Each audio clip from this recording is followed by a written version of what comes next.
Perfeito. No caso dos micronutrientes, é extremamente importante considerarmos realmente os micronutrientes, não apenas se eles estão nos valores adequados, em termos de níveis críticos adequados, mas sim também a relação entre esses nutrientes, né? Que muitas vezes o magnésio está tranquilo, desculpa, o zinco aqui está tranquilo, está bem acima do que eu preciso e tal, né? Cuidado, porque pode ser que o cobre não esteja no nível tão... Ele está no nível satisfatório, mas no limite inferior. E aí, consequentemente, eu vou ter problema com cobre, porque o zinco atrapalha bastante o aproveitamento de cobre. Então, não apenas verificarmos aí os níveis críticos, mas também as relações entre esses nutrientes, se não tem uma coisa que está muito acima em relação aos demais nutrientes, né, aos demais micronutrientes. Então, lá também nós vamos, no curso, lá nós vamos discutir bastante e fazer aí os cálculos, como que nós podemos corrigir o nutriente, né, e em função de atingir um nível satisfatório. Se tiver essa discrepância entre excesso de zinco, o que a gente poderia trabalhar em relação a cobre? Será que teríamos que complementar um pouquinho de cobre via folha, alguma coisa assim e tal, né? Bom, mas aquilo que você falou também é extremamente importante. E os micronutrientes via solo é interessante que a gente considere. Embora é muito mais...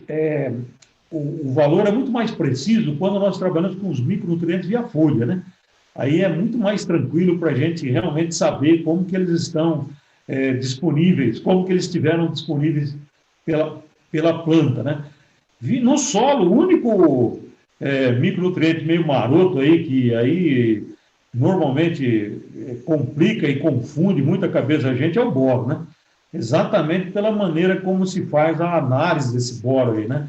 Então, água quente, né? Puxa vida, né? Então, precisamos melhorar um pouquinho, alguma coisa nesse sentido. Mas, voltando naquela pergunta que você disse, a gente precisa lembrar o seguinte: bom, eu estou com um problema de zinco, e a quantidade de zinco que eu vou colocar no adubo de semeadura, ela é razoável, mas não é suficiente para, talvez, atender a demanda da planta até o final do ciclo.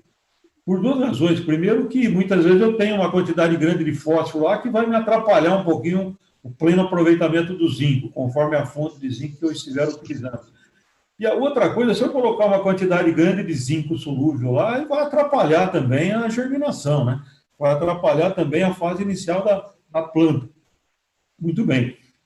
Então, eu preciso considerar zinco para o ciclo todo da cultura. Por que nós não poderíamos fazer, então, zinco, já que a gente faz o boro lá na dessecação, vou aproveitar e fazer o zinco na dessecação, tomando cuidado para não mexer muito com a fonte, para não mexer muito no pH da cauda, para não atrapalhar o funcionamento do dessecante. Pô, está resolvido o problema. Infelizmente, não está, né?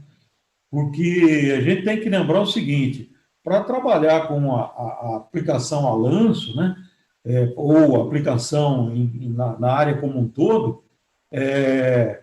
para que o nutriente tenha a possibilidade de ter o contato com a raiz, o mecanismo que deve ser utilizado seria o fluxo de massa, ou fluxo massal, que é em função de água disponível no solo e corrente transpiratória. Então, a planta transpirando, vasos comunicantes, puxa o nutriente, ele pode estar até um pouquinho longe da planta, né?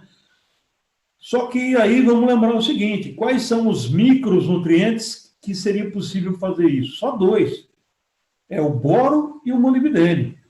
Esses dois micronutrientes, eles chegam até a raiz por fluxo de massa. Os demais não. Os demais seriam difusão, interceptação radicular, mas esse é uma mera casualidade da difusão, né? Exato. E mera firula aí, né? Vamos dizer assim. Mas então é difusão. E aí, difusão não adianta. Eu joguei o zinco longe da raiz, ele vai ficar lá. Aí a raiz tem que crescer e chegar lá para trombar com o nutriente para ser aproveitado. Então, zinco, manganês, cobre, ferro. Se houver necessidade, tem duas alternativas só: ou no suco de semeadura, ou via foliar. Infelizmente, não tem outra alternativa. E eu vejo muita gente jogando dinheiro fora, fazendo alguns micronutrientes a lanço aí, com resultados relativamente baixos, pobres, né?